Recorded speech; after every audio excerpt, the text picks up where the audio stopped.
Danny watches a lot of television and movies. John does not. Listen in as she tells him about what she's watching, and he tries to make sense of it all. Welcome to Watching My Stories with Danny and John. Hello, everyone. Hi, everybody. Hi. I'm Danny. Hello, and I'm John. And welcome to Watching My Stories. I say good day, sir. What's been going on? You were traveling all week. Yeah, I just got home. And traveling again this week. Yep, leaving tonight, tomorrow. And, so I only have television to talk about. I have not watched any movies. It was a week for me as well. So we're just going to dive into these few series that I want to talk about. And then we're going to discuss Samuel L. Jackson in our Actors Corner. Mm-hmm. Mm-hmm. Okay. Yes. So the first thing is the third season of The Marvelous Mrs. Maisel. Yes. On Amazon Prime. Already found out we're getting a fourth season, which they freaking better the way they left it. So first season, I'm just going to give a quick recap. First season was all about her separating from Joel and figuring out that maybe this comedy thing could work. Second season was figuring out life as a mother, a single mother, and also trying to do comedy but keeping it quiet from her family. And everyone changing, the parents changing and all that. And so the third season is kind of culminated in she's definitely getting bigger in her career. Her family is definitely changing. Joel is changing. It was definitely a transitional season for sure. Mm-hmm. So we have not talked about it. We watched all of the season last weekend except for the last episode. And then John had to go out of town. So we each watched the last episode separately and we have not talked about it. So go ahead. Yeah, that was a little weird. So there's 8 episodes this season. And yeah, this is the first episode that we've watched that we haven't watched together. Right. So it was very weird. I felt, I don't know. I felt kind of dirty watching it by myself. I don't know. It's kind of weird, but yeah. So I really liked the season. There were definitely high points for me. There was a lot of the episodes. It was really weird. It was I liked all of it. It was really, really good. But they have set the bar so high for themselves that there were some episodes that were right up to that, season 1, season 2 level, but they weren't better than. But then the episode came along where with Lenny Bruce in Miami, and to me that was, I can't put my finger on it, but that was, I think, my favorite episode of the series. Yeah. And it was that whole, spoiler alert, it was that whole will they, won't they, do they, don't they, and I'm so glad it went the way it did. But see, I think we both talked about it afterwards. I think if it had gone the other way, we probably would have been glad with that too. It's one of those, it's a very, I absolutely love their relationship. I think it's a brilliant thing to bring Lenny Bruce into the story, and I love their friendship. Mm-hmm. I don't want the friendship ruined, but I also get it. And I think it might have also just been good for her to get that out of her system, which is what they were talking about at the time, but yeah, so I'm fine with this is how it happened because, we don't, if they're going to stick to Lenny's true life, he's not going to be living on the East Coast for much longer. So will they run into each other much more, so we'll see. They have to. She'd better go to L.A. or something because I don't know what she's got left after how it ended. Well, so. I mean, I have to believe, she's a survivor when it comes to her comedy. She's made a lot of missteps along the way, right? But she's also always kind of come out better off than she was. Okay, so I'm gonna kind of talk broadly and then get very specific, and I am gonna talk about the end of the season. So if you have not watched the season and you don't want it spoiled, then just forward along. But in a broad sense, Mrs. Maisel, Midge, has always been she is a wonderful character. She's intelligent and funny and and says whatever she wants, which is what makes it funny. That first night she got up on stage and was drunk and she's talking about everything and she says all this stuff and she gets arrested. That's when we fell in love with her. But since then, every time she opens her mouth, the stress factor goes up so high. And this last season, I felt that stress every episode. Yeah. And I'm not sure I'm enjoying it much anymore because it really was every episode. Now it's every time she's on stage, I worry that she's going to say something, because we saw that when she blasted Sophie Lennon. Is that was her name? Yeah, it No. still is. Okay. When she blasted Sophie Lennon, that obviously ruined her career at that point. She didn't know to shut up.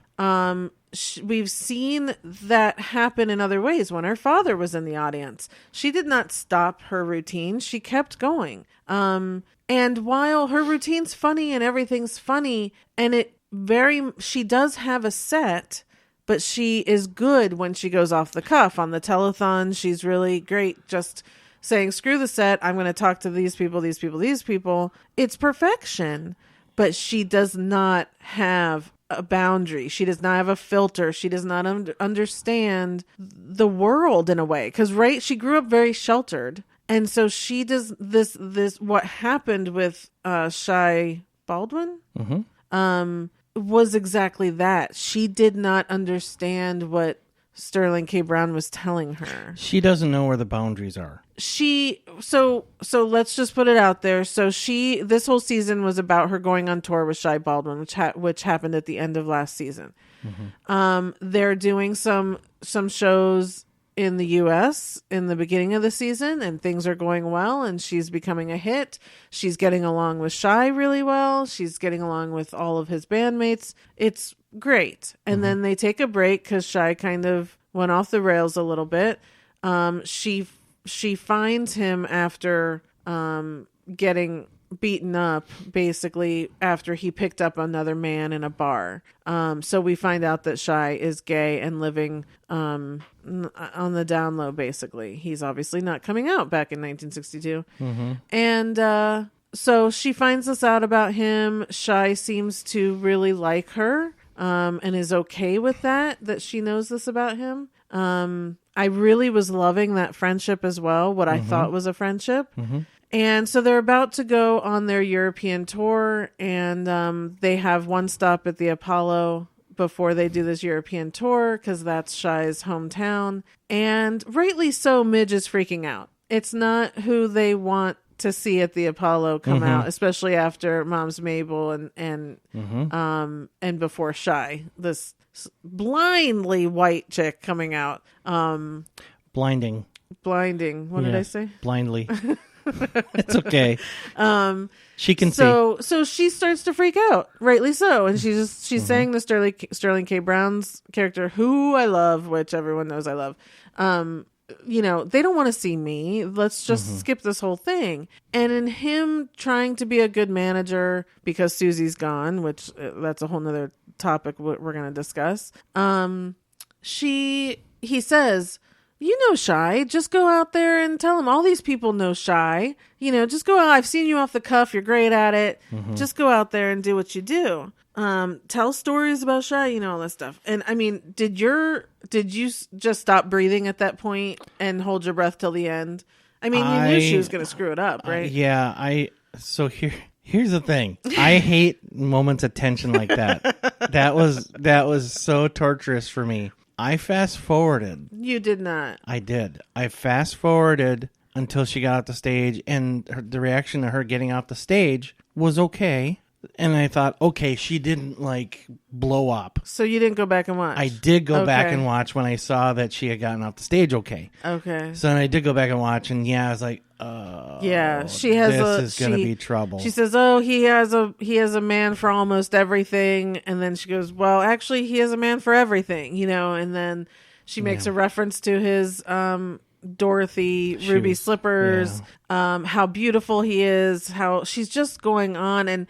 And again, to a crowd in that day and age, maybe half wouldn't interpret it in any way. but the other half, I think, might. But they were loving it. They were laughing hysterically. Well, yes.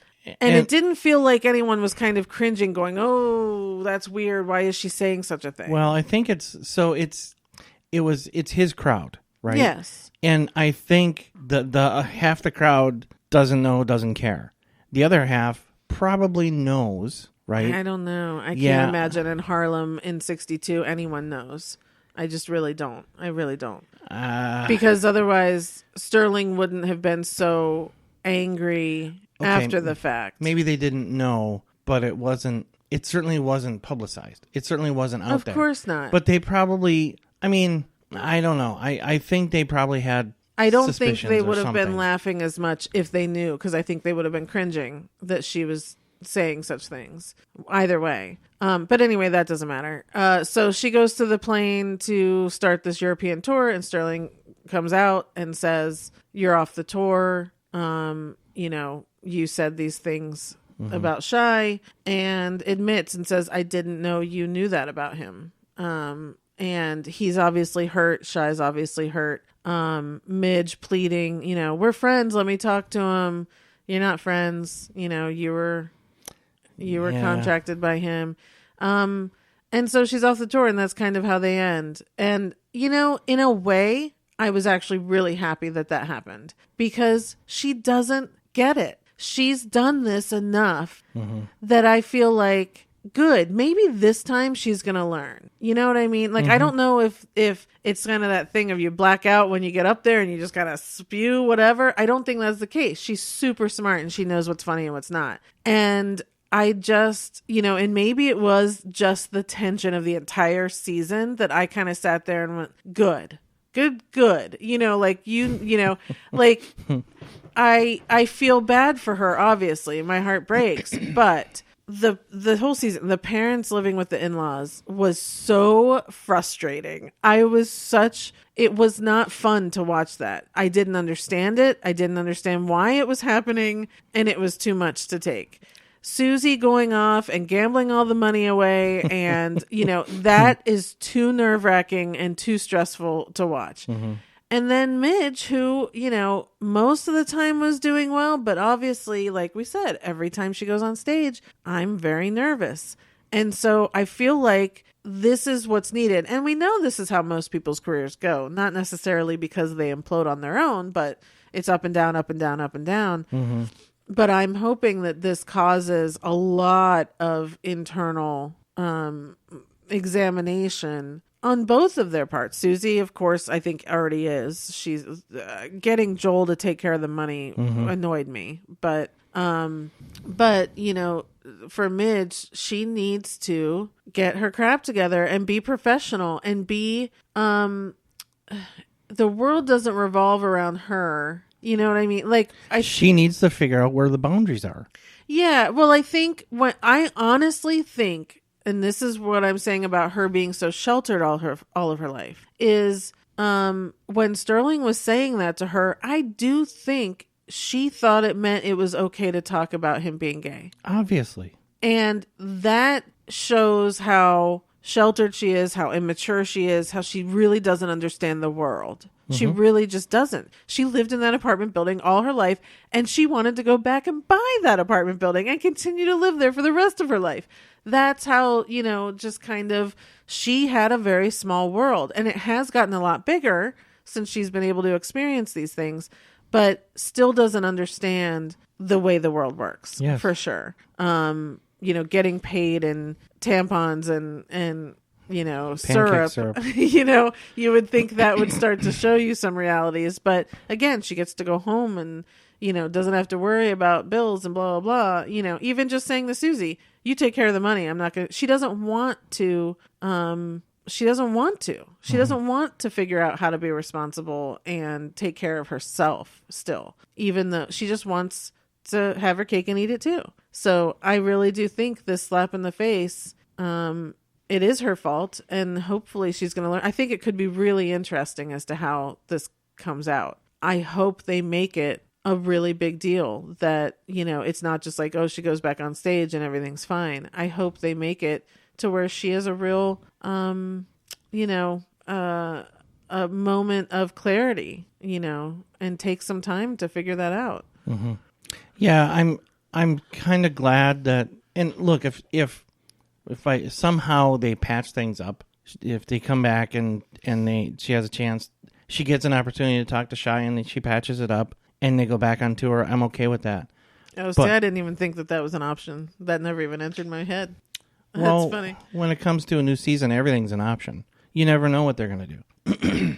It could be believable, right? Shai might realize that they are friends. I don't think I didn't believe that when Sterling K. Brown said that. I think they are friends, and that's why it hurt so much.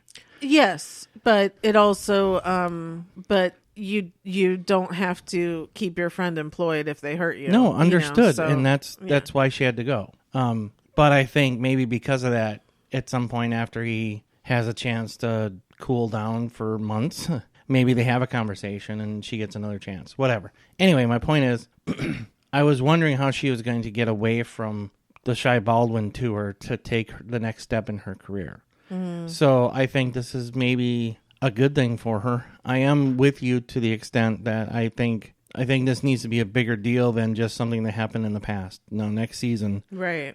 It shouldn't. It should continue to be something that's a big deal. Right. And not just like the Sophie Lennon thing where they have to go and play, those horrible bars on that road tour that they did. This one is more, that one was more outwardly. That was, again, she brought it on herself, but Sophie could ruin her career. This one is definitely now, okay, look at all the missteps I've made. Let me figure this out. So I hope that they do have some perspective on that. Yes. Yeah. But this also might gain her notoriety. In a bad way. You get kicked off of a tour, people are going to go, why? And then they're going to go back and they're going to look at what she said at the Apollo. And then they're going to figure out, oh, well, if they didn't like what she said, is that because it's true? And then maybe she outs Shai and the whole world knows it. And it could go really, really, really horribly. But where I was going was club owners or theater owners say, okay, here's a cutting edge. Here's somebody who will say anything unpredictable. Yeah. Got to get her on my stage. Sure. Right? So possible. That could be, that could come out of this. I don't know. Yeah. We'll see. So I've never been so uncomfortable watching something I love. I'm right there with you. The tension is always high. This season was almost too much. Mm-hmm. It really was, because there wasn't a single aspect that felt comfortable. Well, and surprisingly, I think Joel's was the most comfortable, and even he's got a secret poker in the basement of his new club, and seeing a new girl and all that, and so I don't know. It felt like someone was kind of like, we should get more conflict in the show and black people, and it was like, okay, let's do both, and I appreciate, and again, we said this, and I'm kind of sad that now they won't, well, as far as I know, they won't be on again, but I really did love Shai, the guy who plays Shai, and I loved Sterling K. Brown on there and all of their people. It was a really good addition. It felt, it felt much richer than just, here are these Jewish chicks in Upper West Side and all this stuff. So anyway, so I loved it. Don't get me wrong. I'm being negative because this was it was a little real, this season. It was, the world got bigger. Those first two seasons, we were definitely in her bubble. Mm-hmm. And this season, it was kind of like, oh no, there is a world still. Let's see how she fits in it for real. Mm-hmm. And as us in the world, we were kind of like, oh my God, calm down. Right. Yeah. Yeah. Yeah, so I still loved it. I don't get me wrong, I really loved it. Well, it was I really don't know how to describe it. I want to say it was another great season. Yeah. And I think it was, but I'm uncomfortable saying that, and I don't know why. Oh, I thought it was. It was beautiful to look at. So many musical acts, and they went to Vegas, they went to Miami. Just lots to look at. Of course, wonderful outfits. It was, and Jackie moving into Susie's apartment was funny, and I don't know how they're going to address that in the next season since he's passed. That's pretty sad. Ode to Jackie. Yeah. So yeah, I loved it. I can't wait for the next one. So. Yeah, The one thing I want to have happen is that they bring back Luke Kirby for another episode or two. Yeah, his Lenny I'm sure Bruce they is will. just, It's really great. and the on-screen chemistry those two have is just It's fantastic. wonderful. Yeah. Yep. Okay, moving on. Sure. Okay, next show I want to talk about is called The Moodys. This was just like a short little series that was on, I think it was on Fox. And honestly, I don't know. I think it was 6 episodes. It was just a quick little thing. It was Dennis Leary, Elizabeth Perkins, Jay Baruchel was in it. Who else? Yeah, I don't know. There was a lot of the kids you would know you've seen in other things. Anyway, this was like the more dramatic version of that Netflix show I had just talked about with Brent Morin and Dennis Quaid. Mm-hmm. That one was very silly, like Disney type humor, very G-rated. This one was definitely darker, but it felt like that same thing where one of the kids came home for the holidays and the family is weird and, you know, got stuff going on. And, but it was good. Like it was just 6 half hours. And it was just kind of looking at this family during the holiday season, you know, like Dennis Leary's character has cancer. But it was like early breast cancer, so he was going to be fine. But it was just kind of Jay Baruchel lives at home still with his parents. He was funny, you know, and just kind of all these kids going through stuff. So is Dennis Leary and Elizabeth Perkins Jay Baruchel's parents? Yeah. Okay. Yeah. I was trying to figure out the dynamic there, and I was thinking that's the only thing that works. Yeah. Okay. Yeah, it was good. It was on Fox. It was a nice little kind of placeholder right now where there aren't a lot of things going on. Good people, so you kind of couldn't go wrong. Oh yeah, I mean Dennis Leary is kind of hit and miss for me. I really like him though. Yeah. But I've always had a thing for Elizabeth Perkins. Yeah. You know. And it, you know, there's always something about the, you know, Home for the Holidays is one of my favorite movies, but it's always when a grown child, a grown adult child comes home for the holidays. It's always there's something that happens, right? So it's just you put that into whatever situation and whatever family. It's enjoyable because we can all relate to that. And I can see Jay Baruchel doing that really well. Well, he's the one, he lives at home with them still at his age. It's the middle kid who comes home into this mix. Okay. But Jay's like the ne'er-do-well, like, you know, can't get his life together that's still. him. Yeah, he was great though. So anyway, it was on Fox. So again, if you're looking for something to watch over this holiday season when nothing's on, I'm sure it's on demand. Go ahead and check it out. It's 6 enjoyable. half-hour episodes? Yeah. 3 hours a time? I mean, it's like 20 minutes. Yeah. Yeah. Okay, next thing, Fuller House. The first half of the last season is on Netflix now. I think it was like, again, 8 or 9 episodes. I don't know when the second half is coming on. Online, they're listed still as 2019. But I don't know if that... I don't know. You better get a move on. Yeah. So it is the last season. It's sad for those of us that have watched this Fuller House, these 5 seasons that we've had from this revival. I've really enjoyed. I loved Full House growing up. That was very much the men taking care of these girls. So as an adult and as, you know, I'm the same age as Candace Cameron, it's just been fun to watch her and Stephanie and Kimmy Gibbler. Like now it's these women and they really they always make note of that they call themselves the she wolf pack or something like that. And it's just been kind of nice to watch the women handle their stuff and all of that. And the way they ended this last episode of the half season is now they're all engaged. And so they're going to have a 3-way wedding. They're all going to get married together and have a big wedding. And it'll be sweet. I mean, I've cried a lot in this Fuller's House seasons. It's very nostalgic. It's a silly, silly show. Just like the comedy has not changed at all from Full House. It's very silly, very light. But it's also very heartwarming and touching at times. And I really appreciate that. And DJ is marrying Steve, who was her high school boyfriend back on Full House. And so, you know, to kind of get that whole thing coming to a close is going to be really sweet. And they'll bring back, you know, Jesse comes back and Danny and Joey, Uncle Joey, they all come back and that's fun. There won't be Aunt Becky. She is not coming back on the season. It's probably just as well. Yeah, but it's if you loved Full House, I don't know why you wouldn't be watching this. It really is so it just feels good. It just feels good. Yeah, that's all it is. Mm-hmm. It's one of the episodes this season, one of the kids was saying, "Oh, like when you did this or this or this or something," and one of the adults said, "How do you know we did that as kids?" And he goes, "You have a very, very well cultivated video archival of your childhood. It's like 8 years worth. You should watch it. And it was super funny. Just they play on things, poke fun at themselves. Yeah, sure. And so it's very light. Okay. So anyway, so that's coming to an end. I will talk about it after it ends. I'm sure it'll be worthwhile. But I wanted to remind people it is out on Netflix now. Okay.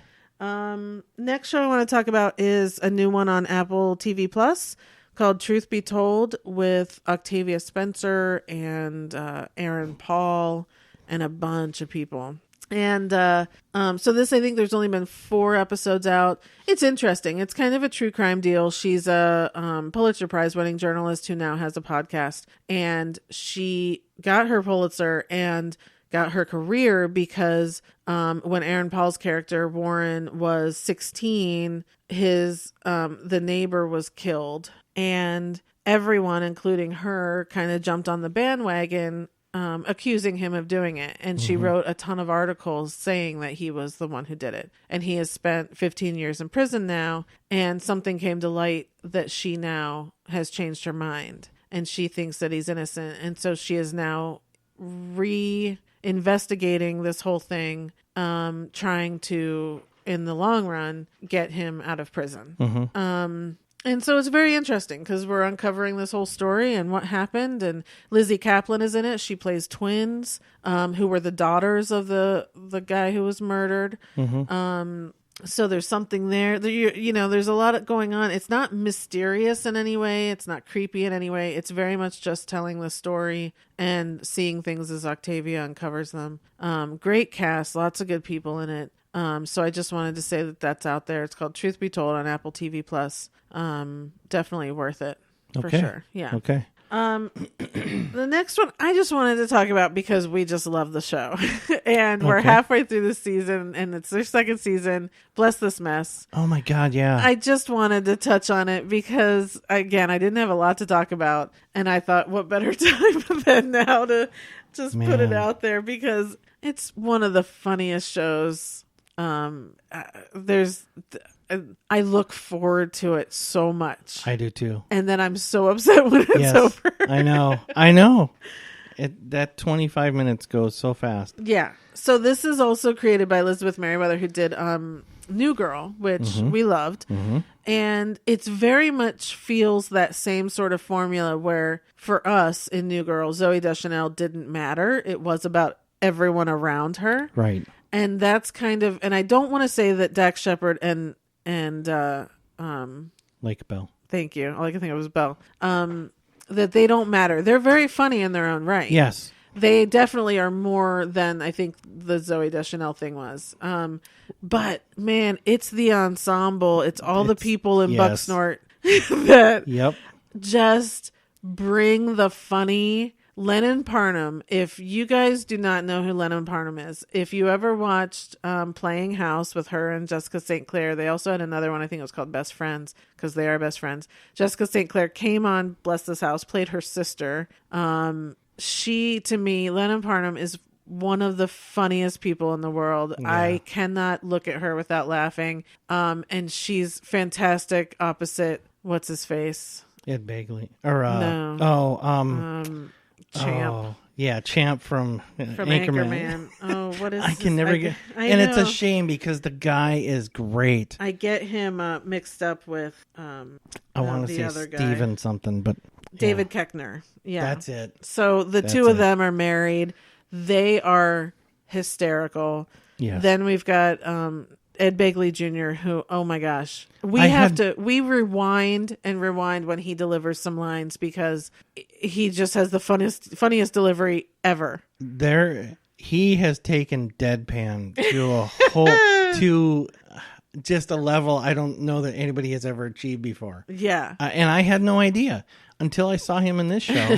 And maybe I haven't seen him for a while. I hadn't seen him for a while, but I didn't know he could be so comedic. Yeah. Well, he was just on an episode of Modern Family a couple weeks ago too, and he's super funny. Yeah, and it's just he's just perfect. And he's just great. He's with Pam Grier. Yes. Who their interactions are so hysterical. And there's a lot of other people in this town that'll show up and, and just the town itself, again, just the whole premise of the show of this little town, Bucksnort, it's Nebraska, right? Nebraska. And what they do and how, like this one with lighting of the holiday tree and stuff, but it's also always heartwarming. Mm-hmm. I just wanted to touch on it. It's just hysterical. And you can go back and watch the first season, which the first season was only half season because they started mid-season last year, and then catch up on this. I highly, highly, highly recommend it. Yeah, I do too. It's super funny. It's so good. Yeah. Okay. And then the last thing I want to talk about is on Disney Plus, called The Imagineering Story. It's my wheelhouse. It is over. There's only 6 episodes. So we are unfortunately finished, but I think we will be rewatching this many times probably. I'm going to rewatch it whether you do or not. Yeah. So The Imagineering Story, like I said, it's on Disney Plus, which again, we talked about. Disney Plus, so worth the money. Get it. There's no question about it. This is one of their original shows. It's a documentary, 6 episodes.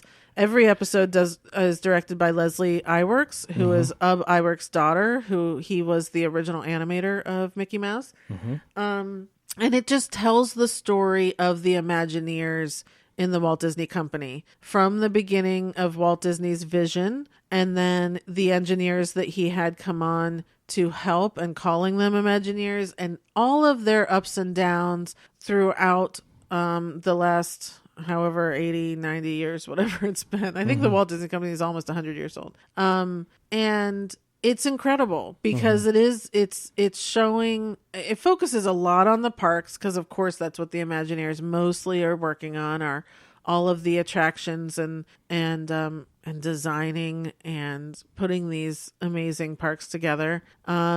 If you're interested in the animation side, there are some other documentaries on Disney Plus that really hone in on the animators, which are also really good. But this is truly about the Imagineers, and just watching from when Disneyland first was being built and the technology they had to deal with then up until this latest episode where we're watching them put together Galaxy's Edge and the technology here. And it's I mean, we couldn't get enough of this show. Yes. Crying a lot. Oh, it's so emotional. These people love what they're doing. They are crying on their, just because of their jobs. Just talking about what they do. Talking about what they do and the joy and happiness that they are bringing to people. And when they see these people take part, how much it means to them. And so we see them go from Disneyland to then building Disney World and every single international park, what it took,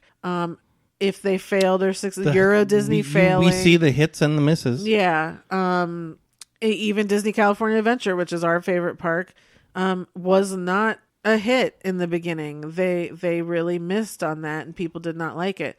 So it really takes you through all of the ups and downs, takes you through Walt Disney being the head of the company to all the different people who headed the company and who also were in charge of the Imagineers, Marty Sklar and all of that. I know it sounds like I'm making it boring, but it isn't. It is so fascinating. It really is. So fascinating.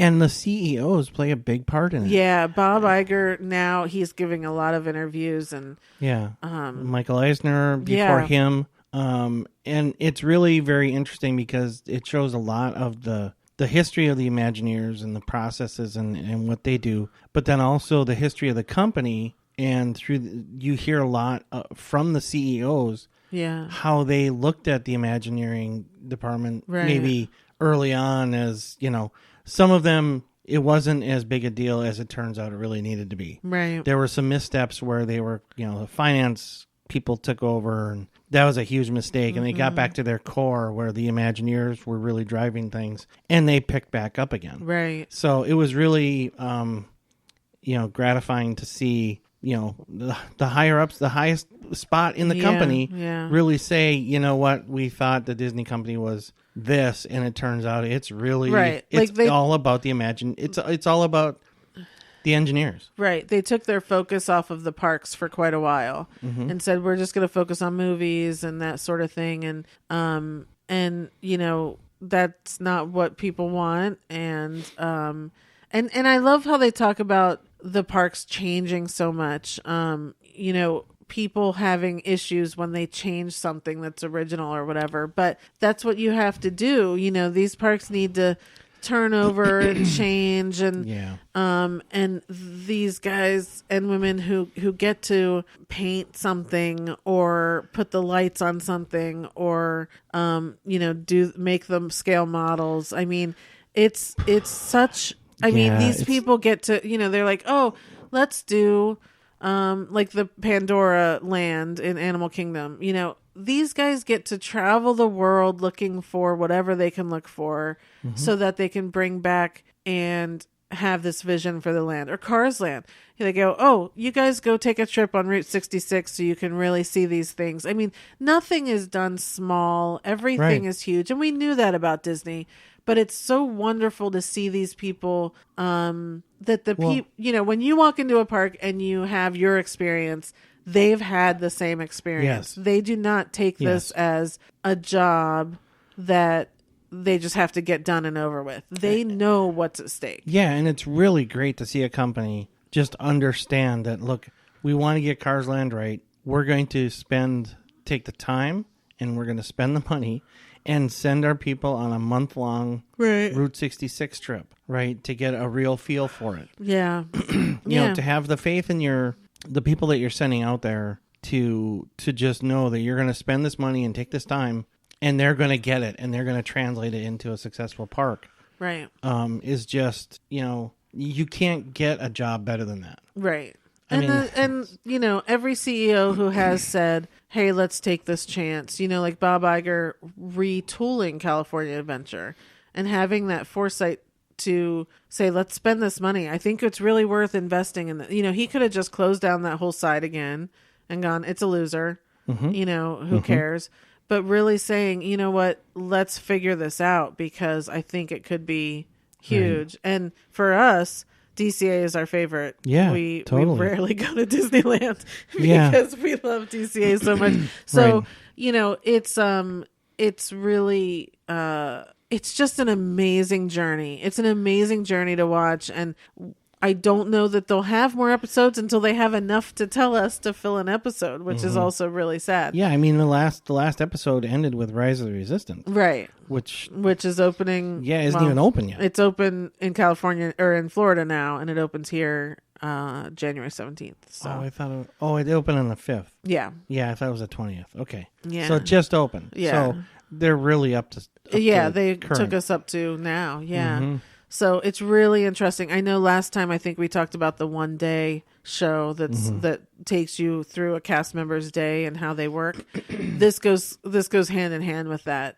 Even though one day is all kinds of different cast members around the park, and this focuses on Imagineers, man. And again, like we said, show your kids this Imagineering story because again, it could open up a world to them where they say, I could do that. I could build a park. I could, whatever it is, even if it's not designing the park, they could be the painters that are painting the rocks because this company will bring in any special, trade mosaics. They bring in artists to paint the rocks. Exactly. They want everything to be so on point and exact. So you never know what your skill or your passion could end up doing, and this company has everything. So, it's really just a really well done series. You get to see what they do and just understand that there's nothing is off limits. Nothing. There's nothing they can't do. They just haven't done it yet.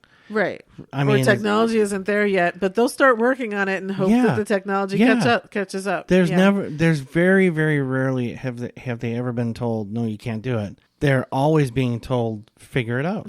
Right. And as an engineer, speaking as an engineer, there's no better freedom than that. Yeah. I mean, is just, here's, somebody has a vision, everybody gets it, figure out how to do it. That's the ultimate. Exactly. Man. Yeah, I know. He wants to work for Disney. I wish he could. I wish I did. Anyway, so that's all of the shows that I wanted to talk about this week. There are a ton of movies I have to catch up with and go see. So, and then next Saturday we'll see Star Wars, of course. So next weekend we will definitely have more movies to discuss at that point. So we're going to move on to our Actors Corner and discuss Samuel L. Jackson. Okay. All right. So movies you love. All right, here we go. Sorry, I wasn't ready. Okay, so in no particular order, I got it down to 3. Okay. Pulp Fiction. That's on my It's list. classic. I mean, it has to be. Die Hard with a Vengeance. Okay. And Kingsman, The Secret Service. Okay. He plays the villain. really, really well. I loved that villain. Yeah. Yeah. So I have Kingsman under like, because I do love that character. I have Pulp Fiction, of course. He's I cannot imagine anyone else playing that role. Right. And Die Hard I have on my honorable mentions. It did not make my list, but I don't like that movie, but I like him in that movie. I really liked his premise and his whole thing in that movie. Right. For sure. Yes. Yeah. Okay. So under my love, well, it's one of my top 3 movies ever. So Unbreakable, of course, is on here. Yeah. There's no question for that. And then Pulp Fiction and Jurassic Park. Yeah. Which he doesn't have a huge role, but again, one of my top movies ever. So it had to just be up there. Okay. Okay. Totally get it. Movies you like? Got it down to 2. Okay. Unbreakable and Jurassic Park. Now he tells me he likes Unbreakable. Okay. I never said I didn't like Unbreakable. Okay. I just really wasn't looking forward to Glass. You didn't like Glass.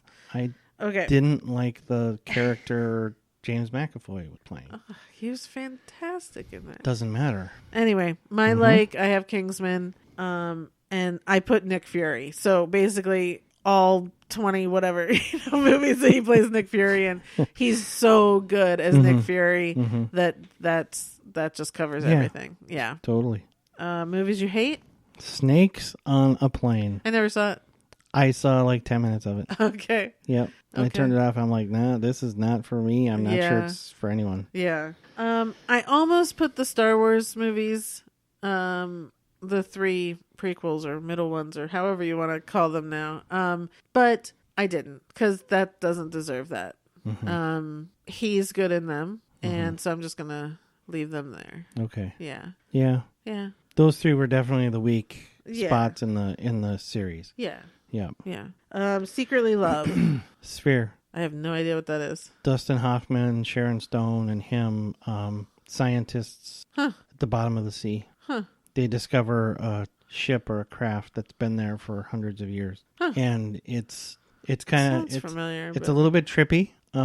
Yeah, it's a I'm not gonna say a horror movie, but it's a kind of a dark thriller. Okay. Yeah. That was it. That's it. Secretly Love for me, I have Django Unchained. I love that movie. It's no secret. But his character, again, super great. Yeah. And Deep Blue Sea. I freaking love that movie. I will never deny it. I love it. It's fantastic. And the moment when he's killed is one of those best moments because no one ever expected that to happen. So it's just great. Okay. So, yeah, sorry I yelled. I get excited about that movie. Okay. Okay. Embarrassed you haven't seen? This one took me a while, and it's a slight stretch. But Spider-Man Far From Home. Yeah, I know, and you should see it because it was really good. Yeah. Even though, spoiler alert, he's not really Nick Fury. But anyway. Dun dun dun. Yeah. So mine's very embarrassing that I haven't seen this. Do the Right Thing. Oh, I haven't seen that either. Maybe we should watch it. Yeah, I'm not very today. Embarrassed by that. So I didn't have anything to add to my watch list except that, which I really wouldn't mind. I did. Yeah. Changing Lanes. Not good? Not great. Okay, it's off the list. Yeah. I don't have time for not great. My honorable mentions, I had Die Hard, The Negotiator. I love that movie. I did put the Star Wars on here. Basic, him and John Travolta. Oh my gosh, love that movie. Kill Bill, of course. The Incredibles, of course. Oh, yeah. Lakeview Terrace, one of my favorites. That almost went into movies I hate. Oh, one of my favorites. Because that's my kind of movie. I did, and that's exactly why I hate it. I don't hate it. I just strongly dislike it. And his character, ugh. Well, yeah, that's what he's But that's what he's supposed to be. Yeah. But that's why it would make a list, is because he makes me feel that. Yeah. The last honorable mention is a movie I talked about on here called The Unicorn Store. This was Brie Larson's directorial debut, and he's fantastic in that. And I love that the two of them get along so well. So, yeah, he was really that almost made my list, and I just there's too many classics to put in front of it. Well, I'm adding that to my list then. Yeah, it was good. So that's it. Okay, we did it. Yay! So go us. I'm definitely going to have a lot of things this week, hopefully, as well as Star Wars. So we will hold off on this until after Saturday morning when we see Star Wars. And that's it. That'll be the end of Star Wars. Yeah, I'm traveling all this week, so one thing we learned last week is I don't watch a lot of TV or anything when I'm on the road. So. Yeah. Yeah, so that's everything. We will be back next week for sure, and then we might take a break over the holidays. So, have a wonderful week, everyone. Until then, I'll be watching my stories. Thanks, everybody. Thanks. Bye.